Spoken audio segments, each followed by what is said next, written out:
In today's video, we're breaking down our next How to Start Investing topic, understanding your investment options.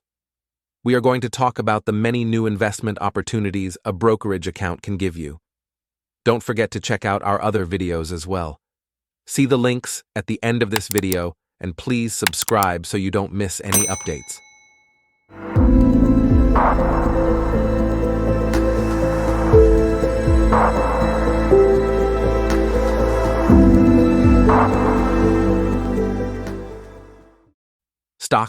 Stocks give you a fractional ownership stake in a business, and they're one of the best ways to build long-term wealth for you and your family.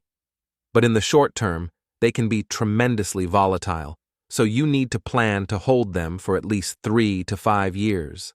The longer, the better. Bonds. Investors use bonds to create a reliable income stream, and by owning bonds, you'll generate less risky but lower gains than you would with stocks. Bonds tend to fluctuate much less than stocks, making them ideal for balancing out a portfolio of high-octane stocks. Mutual funds. A mutual fund is a collection of investments, typically stocks or bonds, but sometimes both, that is owned by many different investors. You buy shares in the fund, which is often diversified among many investments, reducing your risk and potentially even increasing your returns. A mutual fund is a great way for inexperienced investors to earn significant returns in the market. Exchange-traded funds, ETFs, are much like mutual funds, giving you the ability to invest in stocks, bonds, or other assets. But they offer a few benefits on mutual funds.